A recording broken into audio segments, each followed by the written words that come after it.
입니까? 주체사상파, 주사파 여러분 많이 들어보셨죠 옛날에? 요즘에는 이제 주사파 그런 말 참 별로 못 듣습니다만은 국회에서 전희경 자유한국당 의원이 6일입니다. 청와대를 상대로 국회 운영위원회 이제 국정감사장에서 질의를 하게 되어 여기에 이제 참석자가 바로 임종석 청와대 비서실장이 질의를 받게 됩니다. 그런데 임종석 비서실장 누굽니까? 전국 대학생 대표자 협의회 옛날에 전대협의입니다. 3기 의장 출신이죠.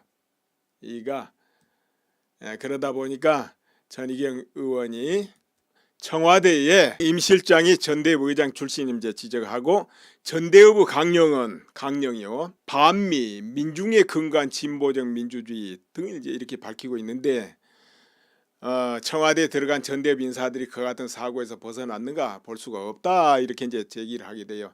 그러자 임종석 비서실장은 강력한 유감을 표한다 이렇게 이제 하였죠. 현재 청와대 이제 비서진 쪽에 학생회장 출신들이 지금 다수가 포진돼 있습니다. 그러면 이제 요즘에 학생회장 하면은 뭐 크게 정치성 안 띄죠. 약간 띄긴 띈다 하더라도 크게 안 띱니다. 그렇죠. 그러나 전에 70년대, 80년대, 90년대 이럴 때 학생회장은 굉장했죠. 여러분 이제 그 당시도 뭐 들어보면 많이 들어봤을 겁니다만은 뭐 전대협 의장이니 한총련 의장이니 해가지고 그때 이제 학생회장 출신들은 대단했죠. 각 학교마다 학생회장 있고 그리고 전국 학생회장이 나오잖아요.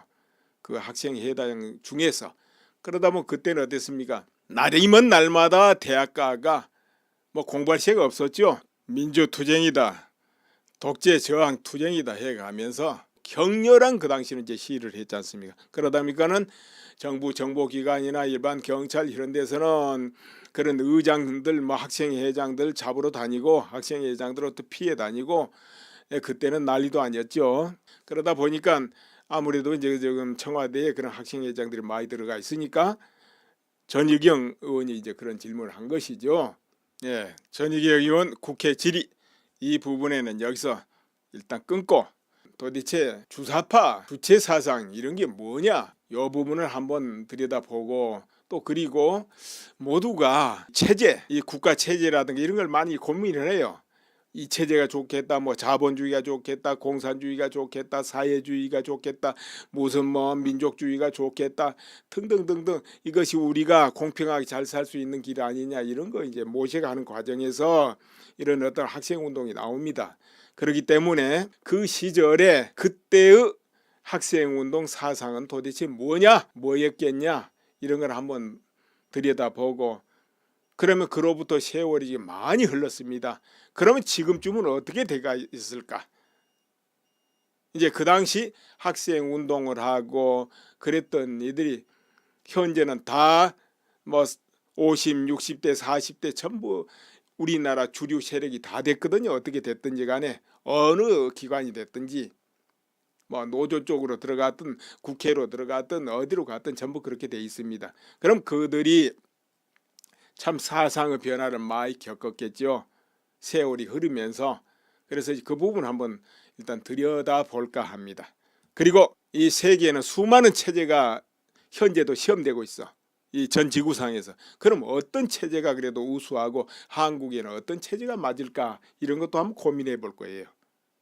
왜냐하면 현재 이 정권을 이끌은 이 현 정권에서도 그런 걸 많이 고민하고 있을 것 같으니까. 예, 그래서 한번 보기로 하겠습니다. 1970년대까지입니다. 이때는 마르크스주의니 뭐 스탈린주의니 이런 거 이제 별 영향을 그때는 못 미쳐요. 이제 왜 그렇게 되느냐면은 이제 한국 전쟁 거치고 한국에 이제 강력한 반공 체제가 들어서기 시작하잖아요. 6.25 전쟁이 일어나기 전에는 남과 북이 대혼란이었습니다. 그때는 공산주의가 좋다, 뭐 민주주의, 자본주의가 좋다 서로 격렬하게 싸웠어요. 그때는 이제 공산주의가 전부 나눠서 같이 살자라니까 다 한편에 좋다 그런 거예요. 뭐 소작농을 하고 그렇게 어렵게 산 사람들 전부 대우 환영한 거죠. 또 공산주의 실제가 그때 드러나질 않았죠. 시험을 안 했으니까 그때만 해도. 그래 가지고 이 국민들이 이렇게 쫙 갈렸어요.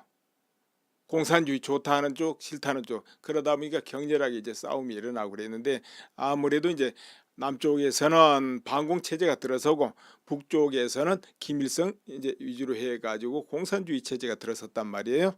이제 그렇게 됐는데 전쟁이 나고 나서는 어떻게 됐냐면은 한국 내에 남한 내에는 공산주의자는 척결되고 아니면 탈출해 가지고 북한으로 다 월북해 버리고 이렇게 됐지 않습니까?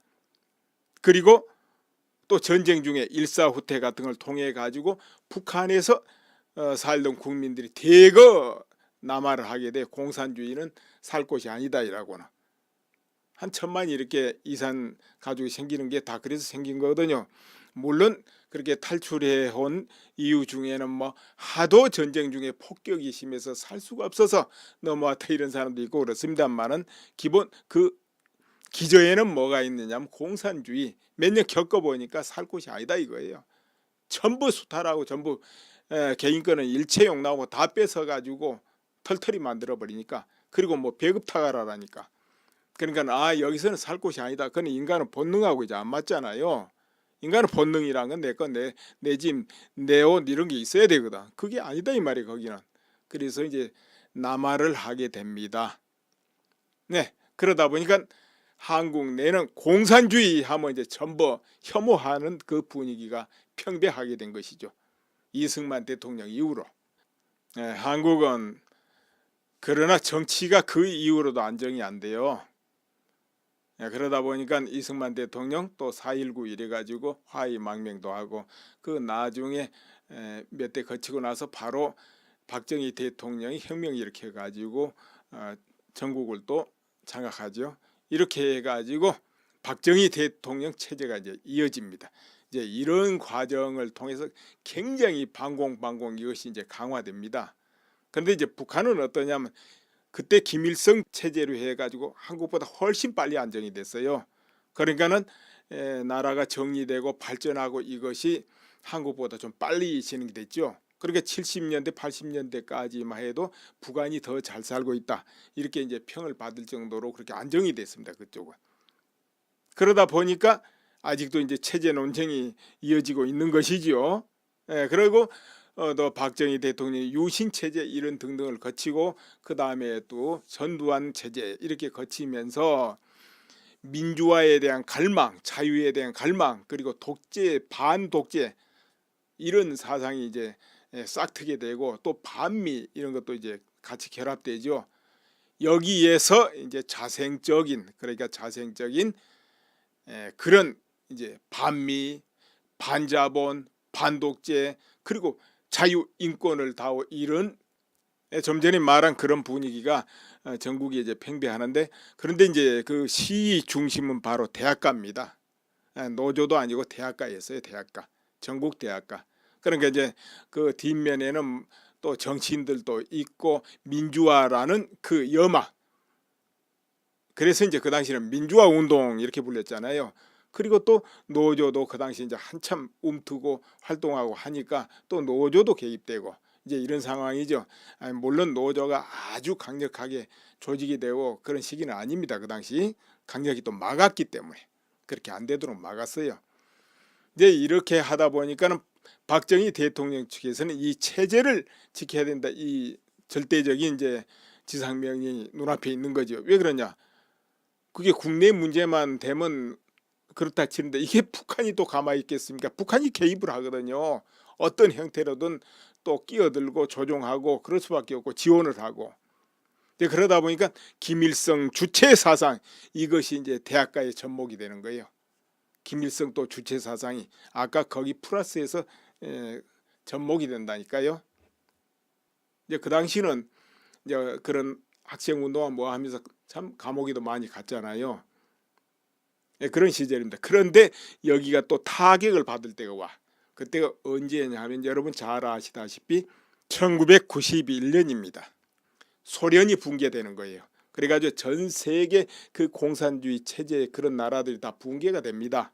옆나라 중국만 해도 그 당시 이제 뭐 붕괴해서 나라가 흩어지지는 않지만은 수정주의 해가지고 변모하잖아요. 그러니까 일당 공산주의에 거기다가 플러스 해가지고 자본주의 이렇게 이제 변모를 한 거예요. 중국이.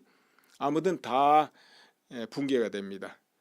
그러다 보니까 또 힘을 한번 꺾어져 버려요. 힘이. 그런데 그 후로는 그러다 보니까 어떤 사상으로 발전하느냐면 이제 마르크스주의보다는 반미 그리고 민족주의 이것이 이제 기승을 부리기 시작해요. 미국을 반대하고 민족주의 우리끼리 잘 사는 사회주의 이런 거 거기다가 반자본주의 그러니까 흔히 말하면 이 많이 가진 자 기업 이런 데에 대한 반감 이것이 이제 평대하게 된 거예요. 그리고 이제 이때부터 또 그 노조 운동이 이제 계속 뿌리를 내리고 침투하고 이런 시절입니다. 이제 확장되는 그 시절이에요. 이런 걸 겪게 됩니다. 자, 그러니까 이제 이 당시 이제 학생 운동을 하게 되고 배우고 가르치고 하는 이 과정 중에는 거의가 이제 반미가 탁 그 안에 자리를 잡게 되고 그리고 아까 말한 반자본 이게 뇌리에 바뀌게 되고 또 한편으로는 우리 민족주의 우리끼리 이런 이 사회주의 이런 체제 이것을 소원하는 의식이 이제 뿌리를 내리게 된다 그 말이에요. 그러다 보니까 이것이 바로 북한의 그 체제 이것하고 자꾸 연결이 되는 게 한쪽으로 또 북한 체제에 대해서 정체성이 있다 그쪽이 정체성이 맞다 보기도 하고 우호적인 그런 분위기가 만들어져 버렸단 말이에요. 크게 연관이 없어도. 그런데 문제는 또 이것이 또 한번 타격을 받아요. 그게 뭐냐 바로 북한이 1990년대 이후로 고난의 행군 시절이 돌아와가지고 수백만이 아사해 버린단 말이에요. 그러니까 그 체제가 그 허점이 완벽하게 드러나 버린 거죠. 한국에 제대로 알려진 거예요. 여기서 또 한번 타격을 받아버리게 돼요. 그러니까 이런 과정을 거치다 보니까 체제 논쟁은 끝나버린 듯 했어요. 이제 북한이 우수한 체제냐 한국이 우수한 체제냐 그 논쟁은 뭐 볼 거 없이 분명해졌다 이렇게도 되는 사회 분위기였습니다. 그러다 보니까 지금까지 학생 무슨 민주화운동 하면서 내부적으로 북한하고 연결돼 가지고 김일성 주체사상 아니면은 그 체제를 선호하는 그런 분위기는 여기서 한 번 더 타격을 받고 꺾어진다는 것이죠. 그렇지만은 외견상 그런 거예요. 완전히 그것이 꺾어져서 소멸되고 그런 건 아니겠죠. 이렇게 되는 과정에 또 한 가지 한국에 이제 변수가 있죠. 뭐냐면은 바로 민주정부가 탄생하기 시작한다 이거죠. 뭐 김영삼 정부니 무슨 정부니 하면서 일단은 이제 군부 정치 시절은 끝난 거 아닙니까? 이러면서 이제 대학가는 이제 시위가 이제 거의 소멸되기 시작하는 것이죠. 대학가는 그 뒤로는 이제 그 후로 시간이 흐르다 보니까 한국 사람들 뇌리에는 경계심 이런 것이 풀어지기 시작합니다. 뭐냐면 아직도 요즘도 뭐 빨갱이 할 사람이 있어? 요즘에도 뭐 북한 좋아할 사람이 있겠어? 이렇게 이제 믿음이 생기면서 경계심이 풀어진 거예요. 지금은 이제 다 그런 거 다 없어졌을 것이다. 예전에 물들었던 사람들도 지금은 다 마음 바꿨겠지. 지금도 그렇게 할 사람 어디 있어? 이렇게 돼버린 거예요. 그렇죠, 여러분? 그렇게 이제 되면서 시간이 흘러온 겁니다. 그러나 이제 북한은 아무리 무너져 가도 자기들의 그 염원, 그러니까 남한을 적화하려는 그 염원은 멈출 수는 없죠. 그렇기 때문에 끊임없이 그 뒤로도 여러 가지 작용을 해온 건 사실이거든요. 그래서 그 시절에 뭐 주사파, 뭐 김일성 주체 사상이 됐든 뭐가 됐든 깊이 물든 층들이 또 실제로 많이 있었다 그 말이에요. 그 시절에 북한을 우리 민족의 정체성 기본으로 여기고 또 그 체제를 선호하고 이런 실제 그런 한국인 그런 학생 뭐 그런 층들이 이제 많았는데 물론 이제 그 핵심층 말고 그 한 발 떨어지면은 이제 중간 정도면 그래도 동조하지 않겠습니까? 중간 정도라도 거기서 또 한 발 떨어지면 그거하고 상관없이 그냥 그 세상에 대한 어떤 저항의식 이런 걸로 또 아니면 민주화운동 이러면서 또 참여하고 이런 세대가 이렇게 있습니다. 그러면은 아주 핵심으로 물든 층도 있고 한 중간 정도 동조한 층도 있고 전혀 아닌 층도 있고 이렇단 말이에요. 이제 대다수는 그저 순수 민주화 운동 쪽이다 이렇게 이제 봐야 되겠죠. 대다수는. 그러나 이제 마음 심중적으로는 뭔가 그 당시는 그 시절에는 반독재, 반미 아니면 반자본 이런 의식이 좀 팽배하던 시절이었다 이거죠. 그럼 그 시기에 청년 시절을 보냈습니다. 그 시기에 아주 중요한 그렇게 인생관이 확립되고 인생의 가치관이 확립되고 이럴 시기에 그 청년 시절을 보냈습니다. 그럼 그 시절 청년 시절을 보낸 그 층이 지금 어디에 가 있습니까? 바로 현재 우리나라 주류가 된 겁니다. 50대, 60대 주류가 된 겁니다. 또 그들을 이어서 40대도 따라온 거고. 그러니까 이제 우리나라 모든 기관의 핵심이 되었다. 핵심층이 되었다. 이렇게 보면 돼요. 그러니까 아까 아주 깊이 물든 층도 있지만 그건 아무래도 숫자가 이제 굉장히 많다, 최고 많다 이럴 수는 없잖아요. 그 물든 층도 그렇고 거기에 이제 그보다 훨씬 많은 그 동조한 층도 마찬가지고 또 그것보다 훨씬 더 많은 이제 그거하고 상관없는 층도 그렇고 어차피 나이가 있고 세월이 있기 때문에 우리나라 중심층을 이루고 있다는 것이죠. 네, 그렇다면은 그들이 지금 세월을 거치면서 또 성장하고 이제는 다 가진 자고 기득권이 다 됐어요. 옛날처럼 쫓기는 자도 아니고 그런 거죠. 그리고 이제 여러분 아시다시피 북한 체제는 마르크스주의 체제도 아니고 공산주의 체제 아닙니다. 거기는 왕조 독재 그리고 종교 체제입니다. 1인 종교. 엄밀히 말하면 거기는 공산주의도 아니고 사회주의가 아닙니다. 종교 국가고 흔히 말하는 왕조 독재 국가 이렇게 봐야 됩니다. 그건 공산주의 절대 아닙니다. 사회주의 더더욱 아니에요. 완전히 다른 거예요. 그 이름은 우리가 사회주의, 자본주의 뭐 두 가지 있는 것 같으니까 여기저기 이쪽 저쪽 안 들어가긴 하지만 다른 겁니다. 이따 그래서 이제 전 세계 체제는 따로 이야기해 볼까 하는데요. 자, 여기서 중요한 게 있습니다. 그렇다면 그 시절을 거치고 지금 현재 우리나라 사회의 중심 세력들이 됐고 다 가진 자가 됐습니다. 기득권이 되고 예전처럼 쫓기고 이런 입장은 아닙니다. 예, 가진 자입니다. 이제 주체 세력이 된 겁니다. 그렇다면 그 청년 시절에 형성된 가치관 이런 것이 많은 또 변화를 일으켰겠죠. 세월이 또 많이 흘렀으니까 예, 많이 변했을 겁니다. 네, 그런데 여기서 이제 우리가 짚어볼 대목이 있다 이거죠. 뭐냐 하면은 깊이 물들었던 층들, 과연 그들도 변할 수 있을까? 사상 전환이 일어날 수 있을까? 그것은 이제 안 된다 쪽으로 이제 그래도 무게를 실는 것이 맞을 겁니다. 이제 중간층이라든가 그거하고 상관없는 한 발 더 떨어진 층이야. 그건 이제 얼마든지 다 바뀌는 것이고 하지만은 아주 깊이 물든 층은 변하기가 이제 쉽지 않다 이 말이에요. 그 왜 그런가 한번 말씀드리자면은 어떻습니까, 여러분? 성격이 잘 변합니까? 안 변합니까? 각자 성격 평생에 몇 번 변했다고 봅니까? 생각이 늘 변하지요. 태도도 변하고 그런 거야. 그렇지만 성격, 깊은 뿌리 아마 그거는 거의 안 변할 겁니다. 그러니까 성격이 한 두 번 정도 형성되는데요.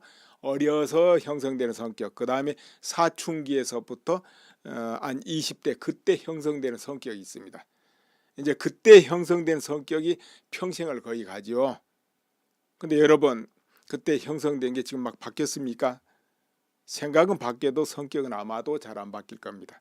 그런데 그 성격만큼은 아니에요. 아니지만 상당히 안 바뀌는 게 있어요. 뭐냐면은 그 시절에 형성된 그 인생관 가치관 이런 건 잘 안 바뀌는 거예요. 그게 좀치 안 바뀝니다. 비유하자면 이와 같아요. 알코올 중독자가 내 술 끊을 거야 굉장히 다짐을 하고 행동을 해보는데도 못 끊는 경우 있잖아요. 습관이 깊어져 가지고 이제 그와 같이 그 습관이 됐기 때문에 참 바뀌기 어렵다는 것이죠. 아주 안 바뀐다는 건 아니고 바뀌기 어렵다. 깊이 그래서 물든 것은 참 바꾸기 어렵다는 것이죠. 이게 이해가 안 된 분들은 이제 종교를 생각해 보세요. 종교 정말 깊이 들어가서 종교를 믿은 분들 그냥 뭐 절에 다니고 교회 다니고 왔다 갔다 하는 그런 거 말고 정말로 마음속에서 인생의 전부로 종교를 믿는 사람들이 또 많이 있습니다. 진심 믿는 분들. 그런 분들이 평생에 그 종교에 쏟는 그 마음이 잘 바뀌냐 이거죠. 거의 안 바뀌죠.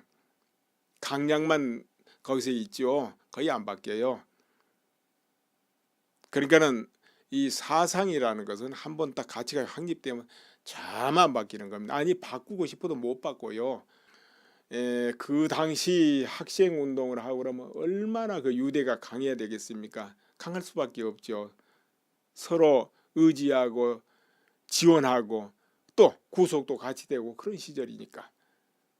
그렇게 하면서 같이 살아왔으니까 얼마나 그 유대가 강하겠습니까? 동지 같은 거. 그리고 또 그렇게 하면서 다 또 생활하고 먹고 살아온 거예요. 그러니까 지금도 여기저기 어떤 지위에 나가고 그러면 결국 서로가 서로를 지원해서 나가잖아요. 밀어주고 땡겨주고 하면서. 그러니까 거기서 벗어나면 먹고 사는 것도 안 되는 거예요. 벗어나기가 쉽지 않아요. 그래서 행동적으로도 물론 깊은 속에 정신적으로도 뭐 상당히 어렵지만은 그게 바뀌었다 하더라도 행동적으로 벗어나기 어려워. 조직에서 못 벗어나는 거죠. 왜냐하면 생활이 안 되니까. 그렇게 되면 또 지난 날에 빚진 것도 있거든요. 예를 들어 학생운동하고 다니다 보면 쫓겨도 다니고 직장도 잡을 수도 없고 그때는 한번 찍히면은 직장도 못 들어갑니다. 그렇죠. 그러면 얼마나 어렵습니까? 또 주변의 사람들 눈이 얼마나 그 안 좋습니까? 그 당시에 한번 찍히면 이웃이고 사방에서 눈이 별스럽게 보던 시절이에요. 지금하고 아주 다르지요. 그러면 갈 곳이 없습니다. 그럴 때 누가 누구를 지원해주고 누구를 의지하겠습니까? 이러다 보니까 그런 빚도 있어. 그리고 하다 보면 또 이런저런 하다 보면 또 잘못된 약점도 있을 것이고 이러다 보면 못 빠져나가는 것이죠. 어찌됐든 이제 동지가 강하기 때문에 흔히 말하면 쉽게 생각해서 세월이 바뀌었으니까 뭐 얼른 다 바뀌었겠지. 이제 이런 것은 맞지 않다 이런 이야기예요. 그래서 이제 그렇다고 해서 전부 무조건 옛날에 그랬으니까 다 그럴 거야 이렇게 생각이도 안 되겠죠. 지난날 그런 학생 시절을 거치고서 또 주체 사상에 깊이 물이 들어 있다. 그러면 그런 사람들은 이제 이 시점에 왔을 때 그래도 아무래도 여러 가지 조금씩은 변했겠죠. 그럼 이 시점에 와서 어떤 생각을 할까요? 그게 뭘까요? 뭐 북한 주종까지는 아니라도 그러면 이런 사람들이 예를 들어서 나라를 어디로 이끌어 가고 싶어 할까요? 근데 그 사람들은 자기들이 생각하는 이렇게 해야 모두가 행복하고 같이 똑같이 잘 살고 할 것이다 하는 나름대로 어떤 이론이 딱 성립돼 있을 거예요. 확립돼 있을 거다 이거죠. 그렇죠? 이제 이것이 정말 이제 깊이 매수를 내다봐 가지고 적어도 한 세대 두 세대가 흘러갔을 때는 어떤 모습이 나올까 이런 것을 잘 살펴서 이 정책을 해야 돼요. 원래 그냥 눈앞에 그냥 이렇게 하면 서로 뭐 좀 잘 살고 인권도 보장되고 같이 뭐 잘 먹고 살고 고용도 100% 되겠지 이런 건 이제 한 수 내다보고 했다는 뒤에는 이제 절단 나는 것이죠. 그래서 전 세계 체제를 잘 연구하고 우리나라 저 체제가 맞나 안 맞나 잘 봐야 되는 거지. 왜? 지금 수십 년간 100년간 그 체제들이 시험되고 있기 때문에 여러 군데서 아무데나 그냥 이거 하수들이 이렇게 하면 안 되겠어 같이 나눠 쓰고 뭐 기업은 그냥 공유하고 국유화하고 땅도 공동 관리하고 이러면 안 되겠어 이래가지고 그거는 아주 그냥 이제 유치원 초보고요. 그래가지고는 큰일 나죠. 자, 그래서 성공적인 나라들은 어떤 체제를 가지고 있는가 여기서 한번 언급해 볼까 합니다. 여러분 좀 많이 지루할 거예요. 이런 데 관심 없는 분은. 우선 성공적인 나라가 어디 있겠습니까? 저 스웨덴, 노르웨이, 덴마크 같은 나라들을 저 사회주의 체제 하면서 자본주의 사회주의 체제 하면서 그 성공적인 나라로 이렇게 꼽혀 있습니다. 그러니까 그런 나라들은 100% 고용, 100% 복지 이런 것이죠. 그쪽은 그러면서도 성공적으로 이 경제가 성장하고 또 흔들리지 않는단 말이에요. 보통 이제 포퓰리즘 해가지고 뭐 100% 고용하면서 나눠주기 갈라먹기 이러면 나라가 그냥 한 세대 흘러가면 왕창 무너지거든요. 그냥 거지 되는 거예요. 같이 저하돼 가지고. 그런데 이제 그런 나라는 그렇지 않아요. 자본주의, 활발한 자본주의 속에 사회주의 도입돼서 서로 이제 고용을 하고 또 복지를 한단 말이에요. 이제 그런 체제가 있고 이따 조금 더 언급할 거예요. 그리고 이 아시아에서는 또 싱가포르 같은 나라가 성공적입니다. 싱가포르 완전한 자본주의 체제입니다. 그런데 싱가포르 같은 나라에는 다른 나라에 없는 엄격함이 있어요. 뭐냐? 법치. 그러니까 절대 부정부패라든가 어떤 그 법을 어기는 건 용납을 안 하는, 한마디로 무서울 정도로 강하게 집행하는 곳이 싱가포르죠. 그건 외국인은 국내인이든 외가 없죠. 싱가포르 안에 들어와서 뭐 있으면 절대로 용서 안 하는 곳이 거기에요. 그래서 이제 정치로부터 모두 깨끗하다는 거죠. 부패가 없이. 예, 같은 자본주의라도 거기가 특별하다는 거죠. 그래서 치안이라든가 이런 것으로 볼 때는 세계 최고의 치안 상태를 유지하는 곳이 바로 싱가포르다 이런 이야기죠. 싱가포르. 이제 자본주의로서는 어떻게 보면 굉장히 성공한 나라다. 물론 이제 도시국가고 그러니까 좀 다릅니다. 도시국가고 한국하고는 달라요. 한국은 남북이 대치하고 있고 나라도 싱가포르하고 다르거든요. 위치도 그렇고. 그렇지만 어찌 됐든 그렇습니다. 그럼 핀란드 같은 자본주의 체제는 어떠냐? 핀란드는 유리할 자본주의입니다. 그 나라는 뭐냐면은 전 국민이 정치인이든 일반이든 누구라도 그 사람의 재산이 단돈 100원이라도 들고 나고 늘고 줄고를 다 알 수 있게 공개돼 있다 이거예요. 이제 우리나라만 해도 이제 자기가 연관된 사람들만 그거 볼 수 있지, 아무나 가서 들여다보고 저 사람 재산이 늘었네 줄었네 이렇게는 안 되잖아요. 무슨 정치하려 해가지고 뭐 공개할 때만 조금 알고 이런 정도지. 그렇죠? 그러나 핀란드 같은 데는 평상시에도 언제나 까놓고 있다 이런 이야기에 지나가던 사람도 확인할 수 있게끔 인터넷으로 아무개가 재산이 1000만 원이 늘었구만 줄었구만 망했구만 다 알 수 있는 것이죠. 그러니까 이제 그런 부분에서 범죄가 없다 이 말이에요. 부패가 있을 수가 없죠. 어디 땅속에 묻어놓으면 몰라도 이제 그렇게 돼 있어요. 그래서 핀란드 자본주의는 한마디로 빨가 벗긴 자본주의다. 이제 이렇게 할 수 있고요. 그런데 이제 중국 같은 데는 어떠냐? 중국은 이제 중국도 자본주의가 돼 있잖아요. 어찌됐든 일당 뭐 독재지만은 공산당 일당 독재지만 그래도 자본주의가 결합돼 있습니다. 그러다 보니까 이제 땅이나 이런 거는 이제 국가에서 소유하고 일반 국민은 그 땅을 빌려서 살죠. 그렇게 하면서 바로 자본주의 체제를 유지한단 말이에요. 그런데 이 나라는 엄청나게 이제 부패하고, 그러니까 자본주의라도 부패 자본주의, 초보 자본주의란 말이에요. 그저 돈은 최고, 돈은 벌어야 되겠고 명리도 중요하고 하는데 이게 무슨 규율이 잡혀 있지 않는 자본주의, 규칙이 제대로 확립이 안 돼 있는 초보 자본주의죠. 그러다 보니까 엄청나게 부패하고 문제가 너무 많죠. 그러다 보니까 빈부 기천 차이가 너무 나는 거예요. 빈부 차이가 너무 나버려. 그래서 이제 자본주의라도 참 문제가 많은 자본주의다 이런 것이죠. 그러나 이제 중국은 워낙에 땅덩어리도 크지만 인구도 많다 보니까 이제 일도 많고 문제도 많지만 잘하면 발전 요지도 굉장히 큰 나라가 그 나라죠. 또 붕괴하려면 엉망진창으로 붕괴할 수도 있는 나라고, 이제 그렇게 지금 어수선한 나라라니까 거기는. 미국 같은 나라는 아까 말한 스웨덴이나 필리핀이나 스웨덴이나 싱가포르 뭐 이런 데하고는 이제 틀리지만은 그래도 가장 기본 주축이 뭐냐면 자유, 인권, 평등 그리고 기부, 이것이 그 나라의 딱 바탕이 되고 이끌어가는 그런 자본주의다 이겁니다. 그런 자본주의. 자, 그런데 이런 자본주의가 뭐가 됐든 이 기술이 발달하고, 그러니까 뭐 인공지능이라든가 인터넷 이런 정보통신이 발전하면서 큰 문제가 있다 이거예요. 뭐냐? 빈부가 너무 벌어진다는 거죠. 빈부 차이가. 가진 자는 정보와 힘과 자본 모든 걸 가지고 있다 보니까 더 가지게 되고, 못 가진 자는 정보에서도 밀리고 자본에서도 밀리고 다 밀리니까는 더 못 가지는 거예요. 그러니까 지금은 전 세계가 이렇게 자유무역을 하는 이 바탕에서는 그래도 이제 대기업이 유리한 그런 시대고요.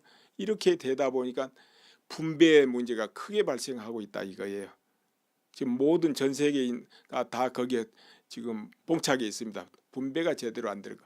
그래가지고 어떻게 하면은 분배를 제대로 하고, 어떻게 하면 모두 고용하고, 어떻게 하면 복지를 달성하면서 이 자본주의를 제대로 살려갈 것이냐, 이것이 이제 숙제단 말이에요. 그냥 다 자본주의고 나발이고 없애고 다 공개념으로 가자, 이렇게 하면 간단하죠. 그러나 그건 안 되는 것이, 인간의 본능하고 안 맞아요. 인간의 본능은요, 내가 하고 싶은 거, 이것이 같이 결부될 때만 발전하고 깊이 연구하고 열심히 일하지, 그게 결부가 안 돼 버리면 절대 일 안 합니다. 열심히 연구하고 안 해요. 그럼 어떻게 됩니까? 감독해야 되겠죠. 감시하고 열심히 일해라 하고.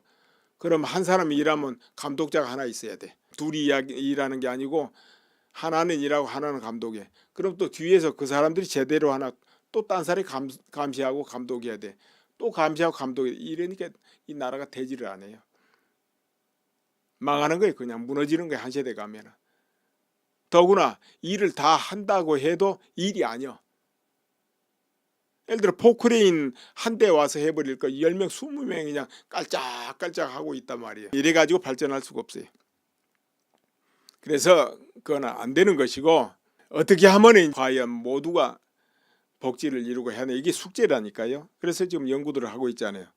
그런데 이제 스웨덴 복지 이야기 좀 해봐야 되겠죠. 그 나라는 아까 말한 100% 고용, 100% 복지, 그러면서 자본주의란 말이에요.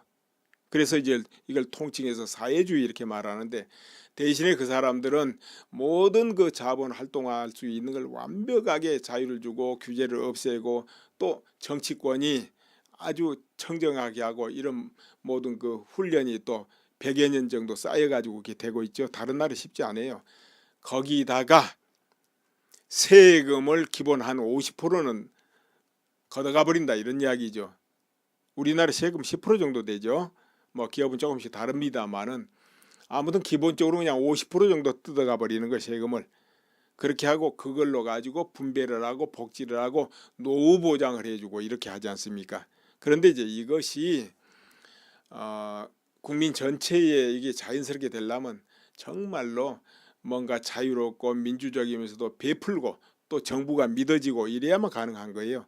정부가 부패하고 안 믿어지면 뭐 50% 뜯어간다면 내고 싶겠습니까? 그리고 갑자기 어려운 것이, 지금 10%하고 조금 더 내라 하면 난리 나잖아요. 아이고 이렇게 하면 안 되는데, 기업 못하는데 해가면서. 근데 우리나라 50% 내봐 하면 어떻게 될까요? 그런데 또 10%만 받아가지고 스웨덴식으로 복지를 한다, 100% 고용을 발생시킨다, 그것도 쉽지 않겠죠. 그래서 이제 그 부분 굉장히 많이 연구돼야지, 무조건 아이고 그쪽의 사회주의가 좋으니까 우리도 해보자 그랬다면 큰일 나죠. 더구나 한국인은 뭐가 있느냐 하면은 유교 교육을 받아가지고, 안 받았다고요? 이제 그 피 속에 흘러요. 그래서 선악이라든가 명리심, 또 어떤 그 지지 않으려는 이런 게 너무 강해요. 뭐 본능이라도 좋고 이러다 보니까 뭔가 너도 나도 그냥 같이 먹고 같이 살자면 일을 할 수가 없어요. 뭔가 내가 남보다 좀 낫고 내가 할 수 있는 거 하고 뭔가 드러낼 수 있는 부분이 있고, 이런 것이 어느 정도 보장돼야 열심히 할 수 있는 그런 체질의 나라다 이거예요. 한국은 특히 다른 나라보다. 그래서 그 부분이 보장 안 되면 한국은 안 돼요. 그러니까 예를 들어서 오너 체제, 전문 경영인 체제 이럴 때 한국은 전문 경영인 체제는 안 맞는다 이거죠. 오너 밑에 전문 경영자가 있으면 맞아도 전문 경영자가 오너 역할을 하려면 한국은 안 맞아요. 그냥 보통 안일하게 흘러가게 되겠죠. 내가 책임지고 나를 희생하고 결정하고 그런 거 안 하려 하거든요. 그렇게 되면 이 오너는 죽기 살기로 결정하잖아요. 어떨 때는 기업을 위해서 자, 목숨이라도 걸듯이. 그러나 전문 경영이 그렇게 할 필요 없잖아요. 한국인의 체질은 국유화 이런 것도 안 맞습니다. 그리고 이런 거 있잖아요. 토지 공개념? 추미애 의원이 그런 말 언뜻 했는데 한국 맞을 것 같습니까? 안 맞죠? 이제 토지 공개념 그 정도 되려면 정말 정부 구성이 깨끗하고 국민이 믿을 수 있어야 되고 그 공평하고 이것이 오래 이게 이어져 있어야 됩니다. 그런데 한국 이 정부 체제가 그렇게 됩니까? 안 되기 때문에 공개념 안 됩니다. 그리고 또 공개념 섣불리 해버리면 어떻게 되냐면 모든 국민은 내 거 없이 매여버린다. 한국 사람 내 거 없이 일 안 한다 그랬죠 제가. 그래서 한국인 안 맞아요. 그리고 그렇게 돼버리면은 그 토지를 마음대로 관리하고 쭈무르는 권력자 그 사람이 힘을 다 써버리는 거예요. 그 사람 거에 돼버리는 거예요. 어떻게 보면은 그게 국가 거라 말은 붙여놔도 국가 게 아니에요. 그거 다 국민 거죠. 해도 국민 게 아니고 이런 일이 벌어져 버려요. 권력 딱 쥐고 지가 다 알아서 해버리니까. 관리하는 사람 제 마음에 드는 사람 다 써서 알아서 할 테니까. 이래서 이제 참 한국은 그 어떤 독점력이 너무 강하다 보니까 이제 그런 거 저런 거 제대로 하려면 전부 10년, 20년, 100년 대계로 이렇게 뒤로 보고 어려서부터 교육 방법을 바꿔야 돼요. 선악 이게 옳다 그러다 이런 거 가리키고 이겨라 공부 더 잘해라 남한테 지면 안 된다 이렇게 명리심 막 내시고 자존심 내시고 이런 걸 가리키는 게 아니고 스스로 자유롭고 남도 자유롭게 해주고 상대방 인권이라든가 개성 이런 것도 존중하고 서로 타협할 줄도 알고 화합하는 이 훈련을 어려서부터 엄청나게 받아야 되는 것이죠. 그리고 또 각자 경제를 보는 눈 이런 것도 어려서부터 길러주고 어려서부터 그걸 운에 맡기지 말고 한국인은 경제 돈 벌고 뭐하고는 운에다 맡기거든. 타고난 거야 이라고.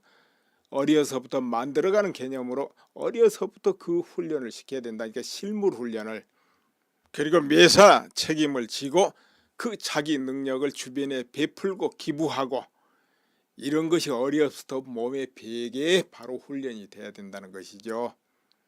이렇게 해줘야 합자도 할 수도 있고 타협도 할 수도 있고 공개념도 할 수 있고 그런 거예요. 그런데 그런 게 안 되고 그저 내 거 명예 자존심 체면 이게 앞서 있는데 그런 게 되느냐고요. 그게 무너져 버리면 일 안 하는데 또 가진 자는 그걸로 가지고 막 휘두를 것이고 그럼 엉망돼 버리잖아요.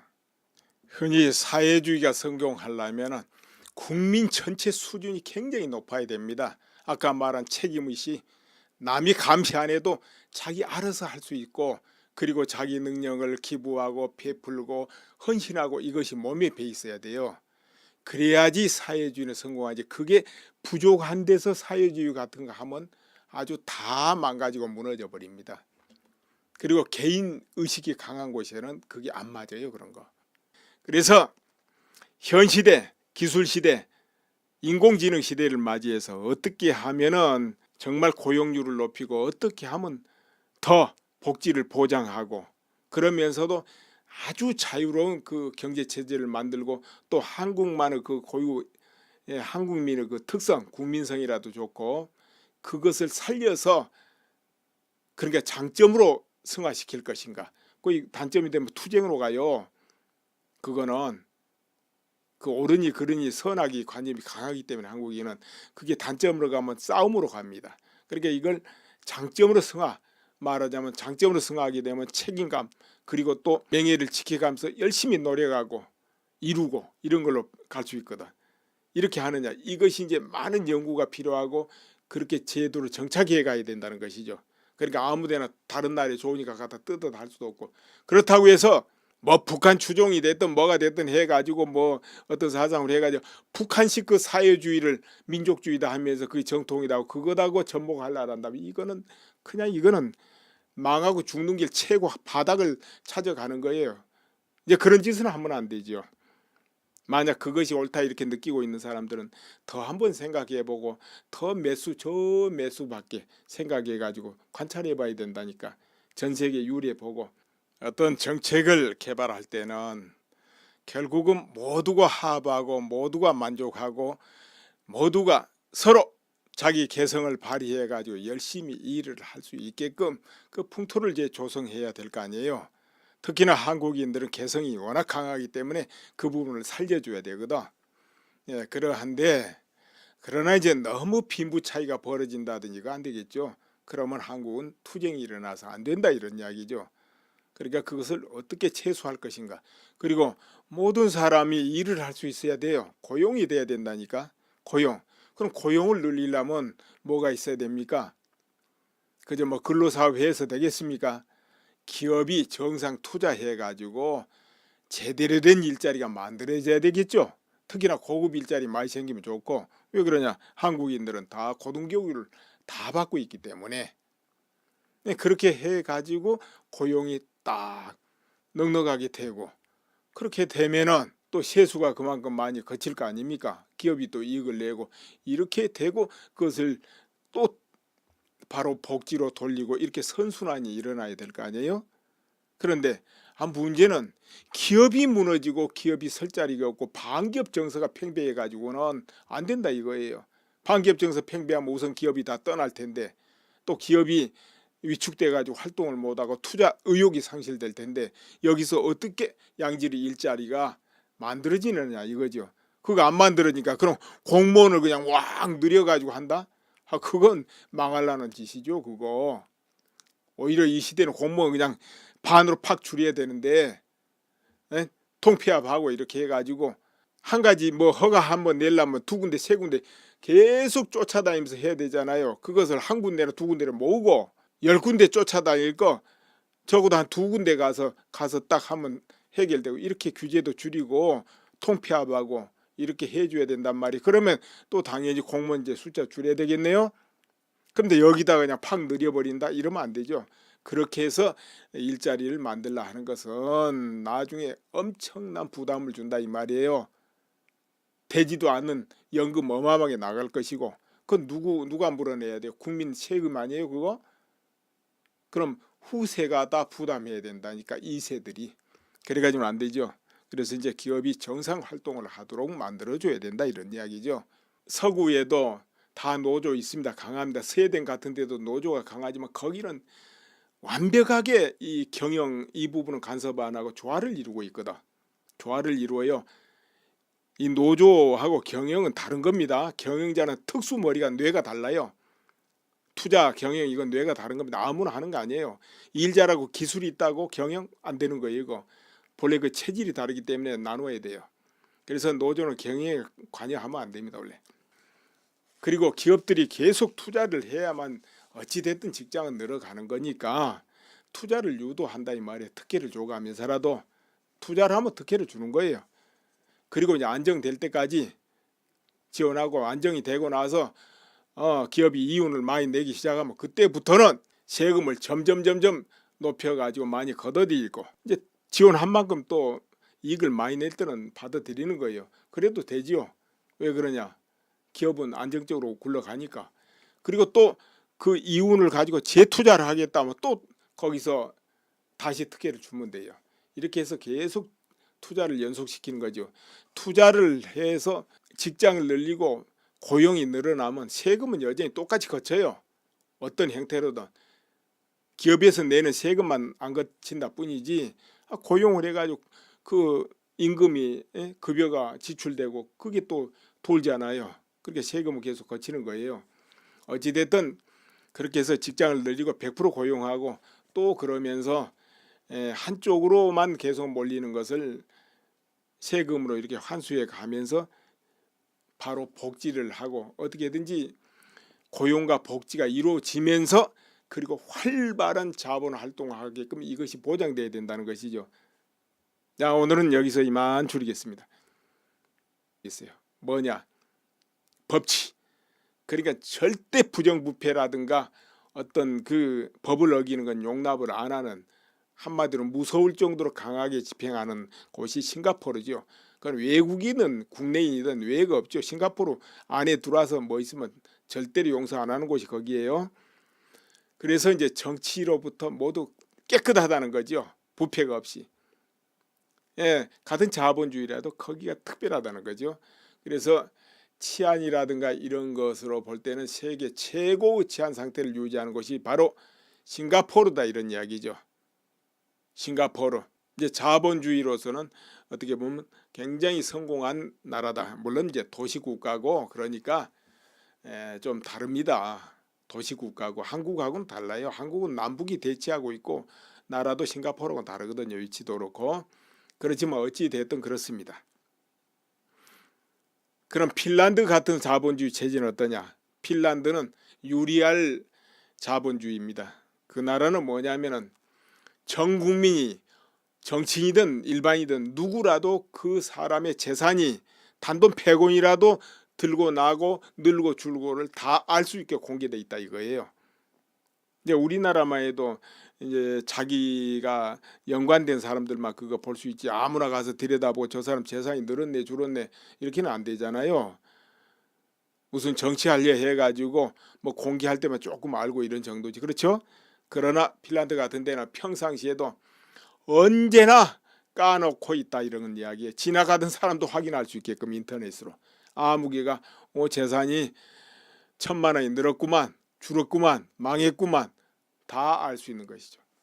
그러니까 이제 그런 부분에서 범죄가 없다 이 말이에요. 부패가 있을 수가 없죠. 어디 땅속에 묻어놓으면 몰라도 이제 그렇게 돼 있어요. 그래서 핀란드 자본주의는 한마디로 빨가 벗긴 자본주의다. 이제 이렇게 할 수 있고요. 그런데 이제 중국 같은 데는 어떠냐?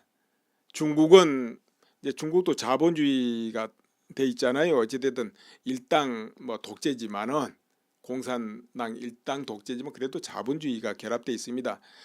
그러다 보니까 이제 땅이나 이런 거는 이제 국가에서 소유하고 일반 국민은 그 땅을 빌려서 살죠.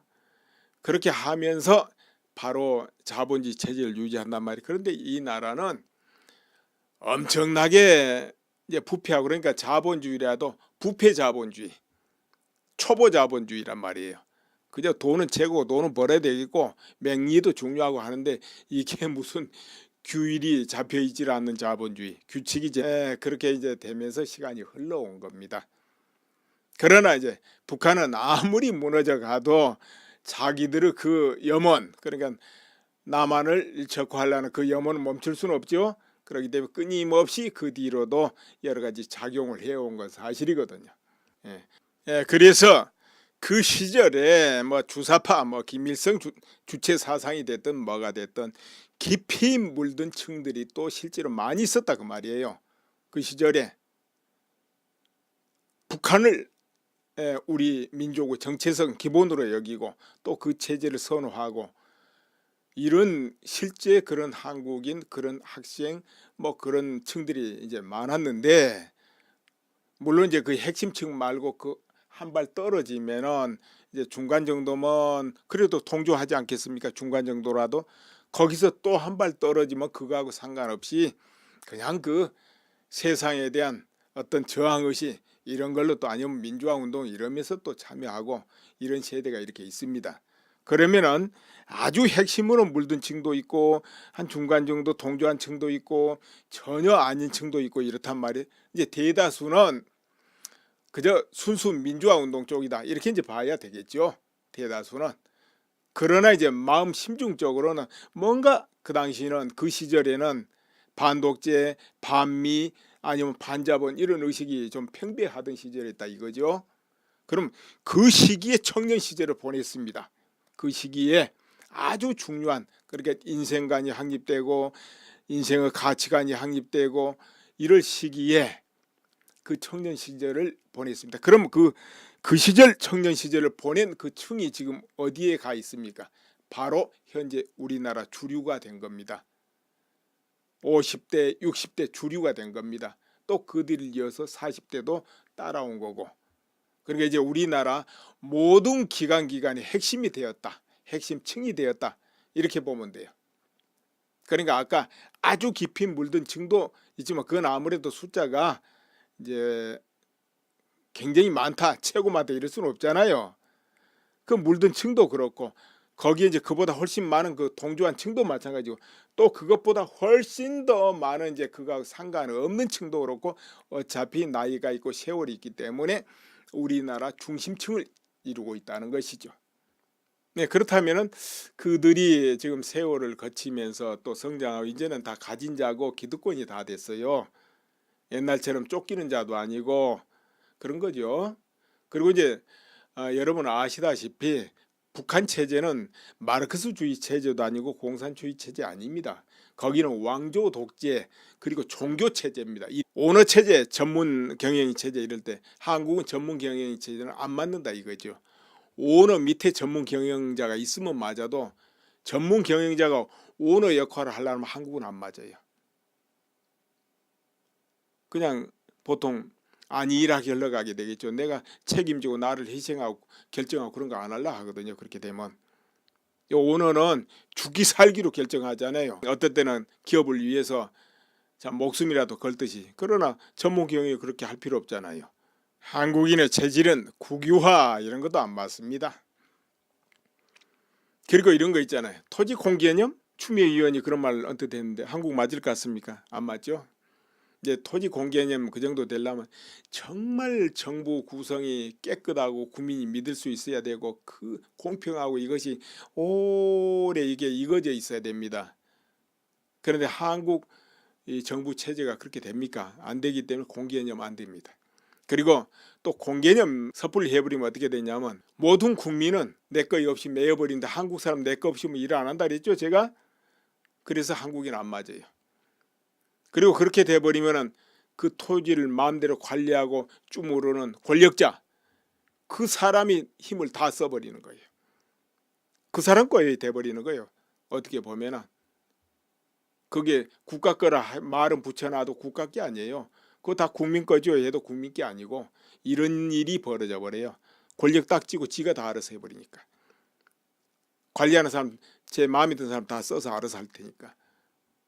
이래서 이제 참 한국은 그 어떤 독점력이 너무 강하다 보니까 이제 그런 거 저런 거 제대로 하려면 전부 10년, 20년, 100년 대계로 이렇게 뒤로 보고 어려서부터 교육 방법을 바꿔야 돼요. 선악 이게 옳다 그러다 이런 거 가리키고 이겨라 공부 더 잘해라 남한테 지면 안 된다 이렇게 명리심 막 내시고 자존심 내시고 이런 걸 가리키는 게 아니고 스스로 자유롭고 남도 자유롭게 해주고 상대방 인권이라든가 개성 이런 것도 존중하고 서로 타협할 줄도 알고 화합하는 이 훈련을 어려서부터 엄청나게 받아야 되는 것이죠. 그리고 또 각자 경제를 보는 눈 이런 것도 어려서부터 길러주고 어려서부터 그걸 운에 맡기지 말고 한국인은 경제 돈 벌고 뭐 하고는 운에다 맡기거든. 타고난 거야 이라고. 어려서부터 만들어가는 개념으로 어려서부터 그 훈련을 시켜야 된다니까 실물 훈련을. 그리고 매사 책임을 지고 그 자기 능력을 주변에 베풀고 기부하고 이런 것이 어려서부터 몸에 배게 바로 훈련이 돼야 된다는 것이죠.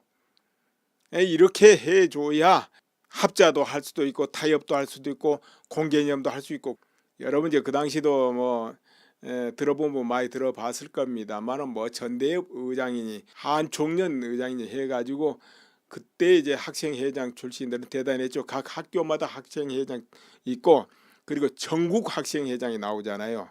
그 학생회장 중에서 그러다 보면 그때는 어땠습니까? 날이 먼 날마다 대학가가 뭐 공부할 새가 없었죠. 민주투쟁이다, 독재 저항 투쟁이다 해가면서 격렬한 그 당시는 이제 시위를 했지 않습니까? 그러다 보니까는 정부 정보기관이나 일반 경찰 이런 데서는 그런 의장들 뭐 학생회장들 잡으러 다니고 학생회장들 또 피해 다니고 그때는 난리도 아니었죠.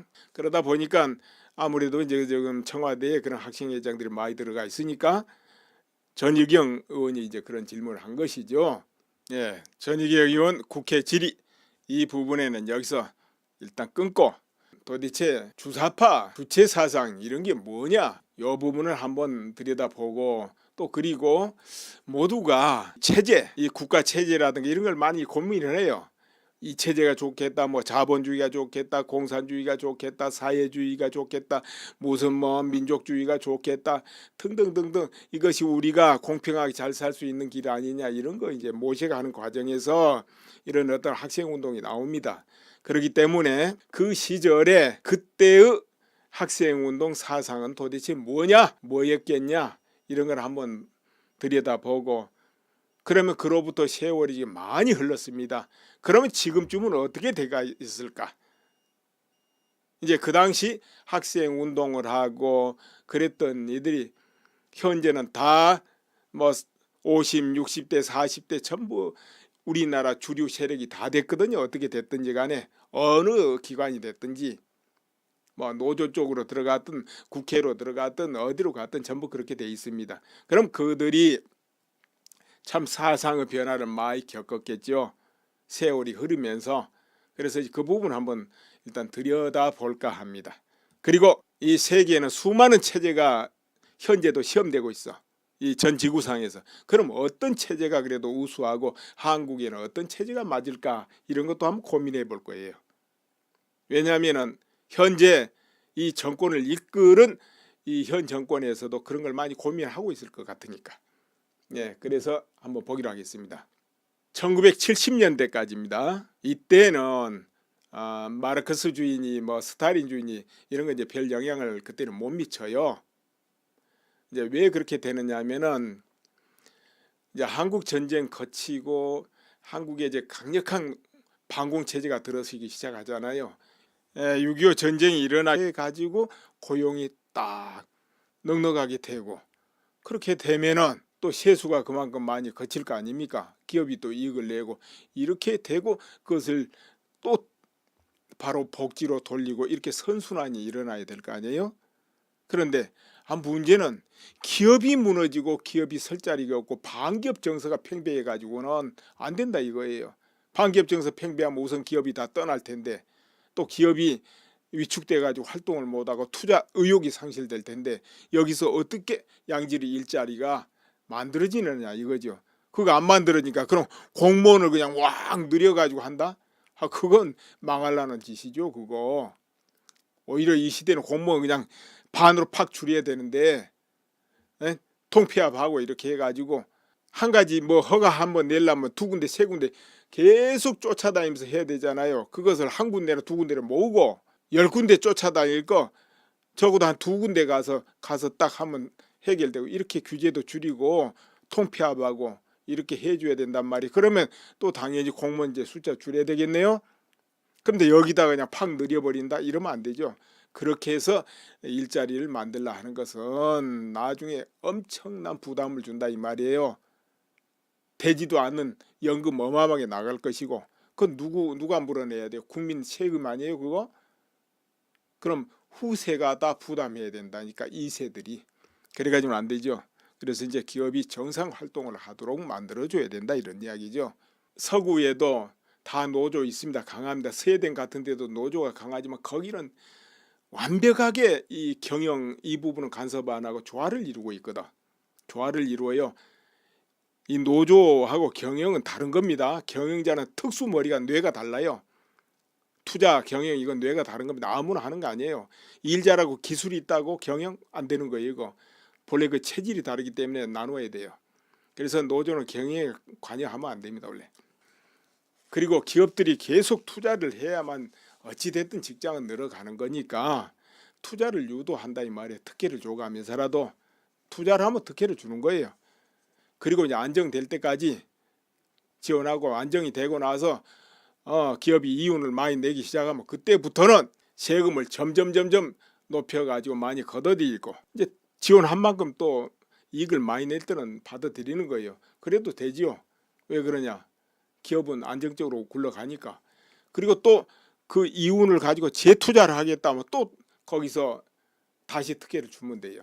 이렇게 해서 계속 투자를 연속시키는 거죠. 투자를 해서 직장을 늘리고 고용이 늘어나면 세금은 여전히 똑같이 거쳐요. 어떤 형태로든 기업에서는 보장하고 그러면서도 아주 자유로운 그 경제 체제를 만들고 또 한국만의 그 고유 한국민의 그 특성 국민성이라도 좋고 그것을 살려서 그러니까 장점으로 승화시킬 것인가. 그 단점이 되면 투쟁으로 가요. 그거는 그 옳으니 그르니 선악이 관념이 강하기 때문에 한국인은 그게 단점으로 가면 싸움으로 갑니다. 그러니까 이걸 장점으로 말하자면 장점으로 승화하게 되면 책임감 그리고 또 명예를 지켜가면서 열심히 노력하고 이루고 이런 걸로 갈 수 있거든. 이렇게 하느냐. 이것이 이제 많은 연구가 필요하고 그렇게 제도를 정착해 가야 된다는 것이죠. 그러니까 아무데나 다른 나라에 좋으니까 갖다 뜯어다 할 수도 없고, 그렇다고 해서 뭐 북한 추종이 됐든 뭐가 됐든 해가지고 뭐 어떤 사상을 해가지고 북한식 그 사회주의를 민족주의다 하면서 그게 정통이라고 그거다고 전복하려고 한다면 이거는 그냥 이거는 망하고 죽는 길 최고 바닥을 찾아가는 거예요. 이제 그런 짓은 하면 안 되죠. 만약 그것이 옳다 이렇게 느끼고 있는 사람들은 더 한번 생각해보고 더 저 매수밖에 생각해가지고 관찰해봐야 된다니까. 전 세계 유례보고 어떤 정책을 개발할 때는 결국은 모두가 합하고 모두가 만족하고 모두가 서로 자기 개성을 발휘해가지고 열심히 일을 할 수 있게끔 그 풍토를 이제 조성해야 될 거 아니에요. 특히나 한국인들은 개성이 워낙 강하기 때문에 그 부분을 살려줘야 되거든. 예, 그러한데 그러나 이제 너무 빈부 차이가 벌어진다든지 이거 안 되겠죠. 그러면 한국은 투쟁이 일어나서 안 된다 이런 이야기죠. 그러니까 그것을 어떻게 최소화할 것인가. 그리고 모든 사람이 일을 할 수 있어야 돼요. 고용이 돼야 된다니까. 고용. 그럼 고용을 늘리려면 뭐가 있어야 됩니까? 그저 뭐 근로사업회에서 되겠습니까? 기업이 정상 투자해 가지고 제대로 된 일자리가 만들어져야 되겠죠. 특히나 고급 일자리 많이 생기면 좋고. 왜 그러냐, 한국인들은 다 고등교육을 다 받고 있기 때문에. 네, 그렇게 해 가지고 고용이 딱 넉넉하게 되고, 그렇게 되면은 또 세수가 그만큼 많이 거칠 거 아닙니까? 기업이 또 이익을 내고 이렇게 되고 그것을 또 바로 복지로 돌리고 이렇게 선순환이 일어나야 될 거 아니에요?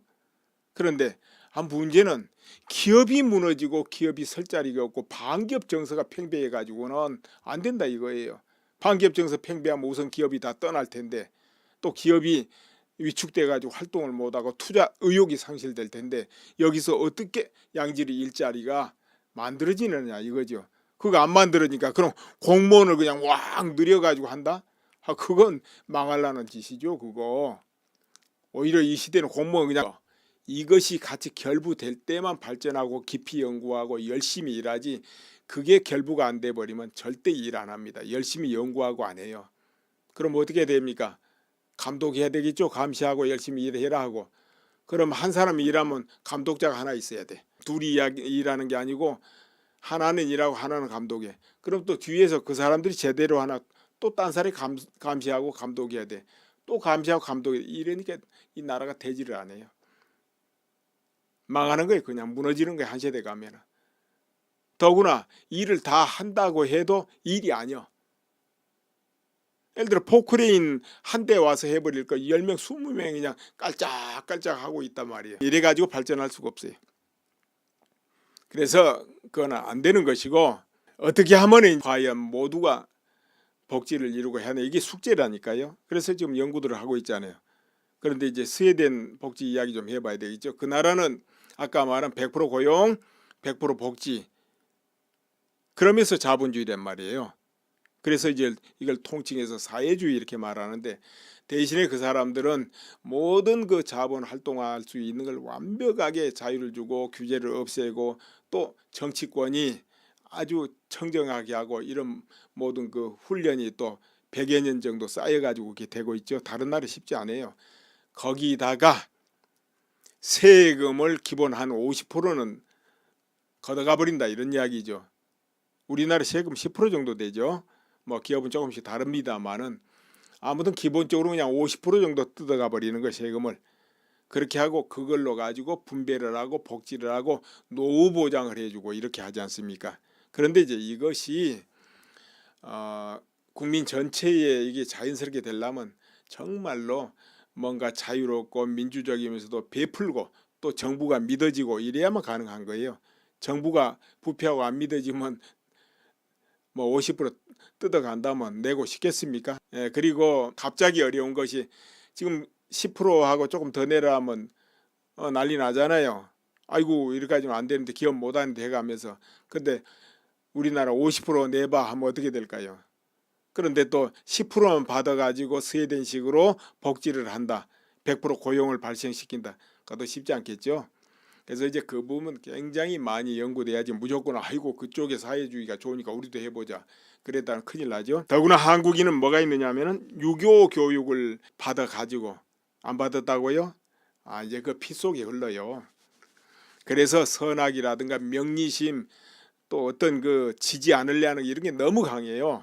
뭐 본능이라도 좋고 이러다 보니까 뭔가 그 너도 나도 그냥 같이 먹고 같이 살자면 일을 할 수가 없어. 어찌됐든 이제 동지가 강하기 때문에 흔히 말하면 쉽게 생각해서 세월이 바뀌었으니까 뭐 얼른 다 바뀌었겠지 이제 이런 것은 맞지 않다 이런 이야기예요. 그래서 이제 그렇다고 해서 전부 무조건 옛날에 그랬으니까 다 그럴 거야 이렇게 생각이도 안 되겠죠. 지난날 그런 학생 시절을 거치고서 또 주체 사상에 깊이 몰이 들어 있다. 그러면 그런 사람들은 이제 이 시점에 왔을 때 그래도 아무래도 여러 가지 조금씩은 변했겠죠. 그럼 이 시점에 와서 어떤 생각을 할까요? 그게 뭘까요? 뭐 북한 주종까지는 아니라도 그러면 이런 사람들이 예를 들어서 나라를 어디로 이끌어 가고 싶어 할까요? 근데 그 사람들은 자기들이 생각하는 이렇게 해야 모두가 행복하고 같이 똑같이 잘 살고 할 것이다 하는 나름대로 어떤 이론이 딱 성립돼 있을 거예요. 확립돼 있을 거다 이거죠. 그렇죠?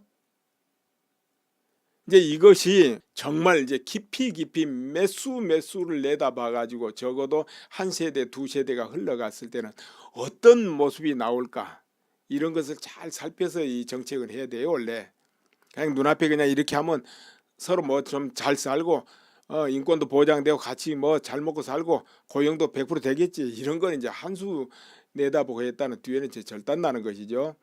그래서 전 세계 체제를 잘 연구하고 우리나라 저 체제가 맞나 안 맞나 잘 봐야 되는 거지. 왜? 지금 수십 년간 100년간 그 체제들이 시험되고 있기 때문에 여러 군데서 아무데나 그냥 이거 하수들이 이렇게 하면 안 되겠어 같이 나눠 쓰고 뭐 기업은 그냥 공유하고 국유화하고 땅도 공동 관리하고 이러면 안 되겠어 이래가지고 그거는 아주 그냥 이제 유치원 초보고요. 그래가지고는 큰일 나죠. 자, 그래서 성공적인 나라들은 어떤 체제를 가지고 있는가 여기서 한번 언급해 볼까 합니다. 여러분 좀 많이 지루할 거예요. 이런 데 관심 없는 분은. 우선 성공적인 나라가 어디 있겠습니까? 저 스웨덴, 노르웨이, 덴마크 같은 나라들을 저 사회주의 체제 하면서 자본주의 사회주의 체제 하면서 그 성공적인 나라로 이렇게 꼽혀 있습니다. 그러니까 그런 나라들은 100% 고용, 100% 복지 이런 것이죠. 그쪽은 그러면서도 성공적으로 이 경제가 성장하고 또 흔들리지 않는단 말이에요. 보통 이제 포퓰리즘 해가지고 뭐 100% 고용하면서 나눠주기 갈라먹기 이러면 나라가 그냥 한 세대 흘러가면 왕창 무너지거든요. 그냥 거지 되는 거예요. 같이 저하돼가지고. 그런데 이제 그런 나라는 그렇지 않아요. 또 박정희 대통령이 유신 체제 이런 등등을 거치고 그 다음에 또 전두환 체제 이렇게 거치면서 민주화에 대한 갈망, 자유에 대한 갈망, 그리고 독재, 반독재 이런 사상이 이제 싹트게 되고 또 반미 이런 것도 이제 같이 결합되죠. 여기에서 이제 그러니까 자생적인 그런 이제 반미, 반자본, 반독재 그리고 자유 인권을 다 이룬 좀 전에 말한 그런 분위기가 전국에 이제 팽배하는데 그런데 이제 그 시위 중심은 바로 대학가입니다. 노조도 아니고 대학가였어요. 대학가, 전국 대학가. 그러니까 이제 그 뒷면에는 또 정치인들도 있고 민주화라는 그 염화. 그래서 이제 그 당시에는 민주화 운동 이렇게 불렸잖아요. 그리고 또 노조도 그 당시 이제 한참 움트고 활동하고 하니까 또 노조도 개입되고 이제 이런 상황이죠.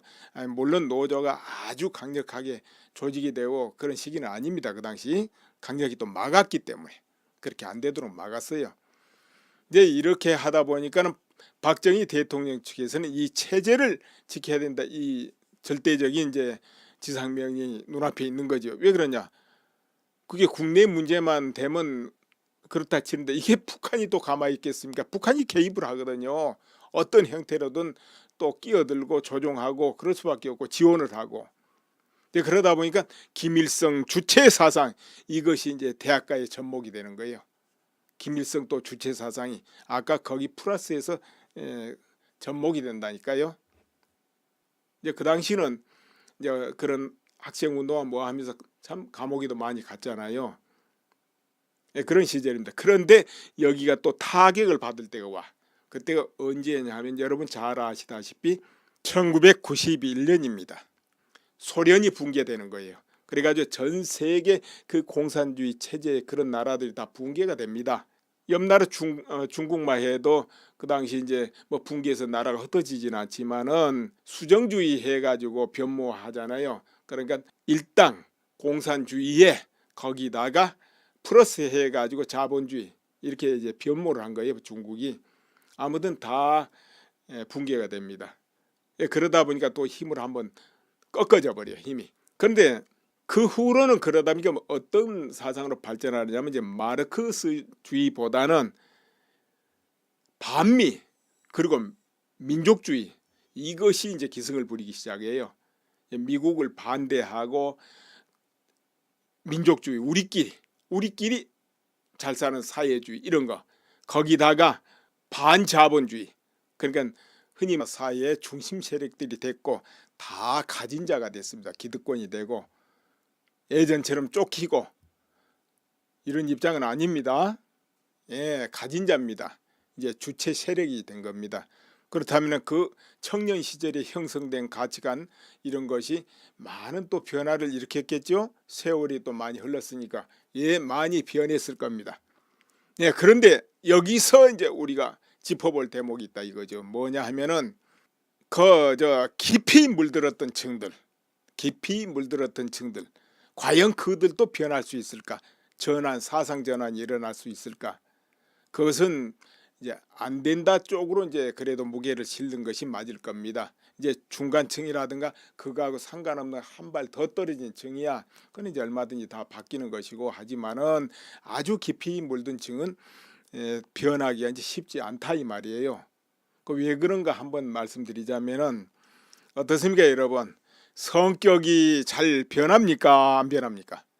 각자 성격 평생에 몇 번 변했다고 봅니까? 생각이 늘 변하지요. 태도도 변하고 그런 거야. 그렇지만 성격, 깊은 뿌리 아마 그거는 거의 안 변할 겁니다. 그러니까 성격이 한 2번 정도 형성되는데요.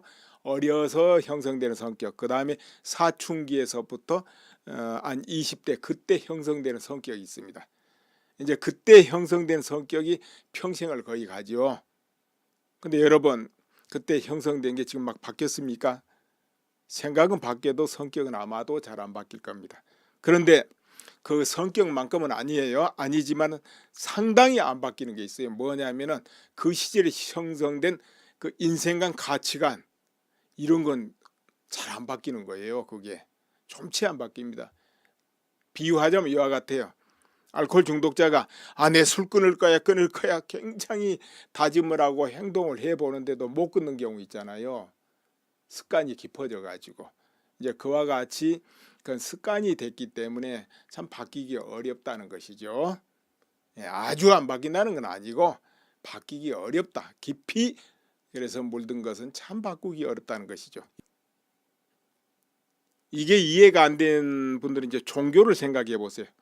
종교 정말 깊이 들어가서 종교를 믿은 분들 그냥 뭐 절에 다니고 교회 다니고 왔다 갔다 하는 그런 거 말고 정말로 마음속에서 인생의 전부로 종교를 믿는 사람들이 또 많이 있습니다. 진심 믿는 분들. 그런 분들이 평생에 그 종교에 쏟는 그 마음이 잘 바뀌냐 이거죠. 거의 안 바뀌죠. 강약만 거기서 있죠. 거의 안 바뀌어요. 그러니까는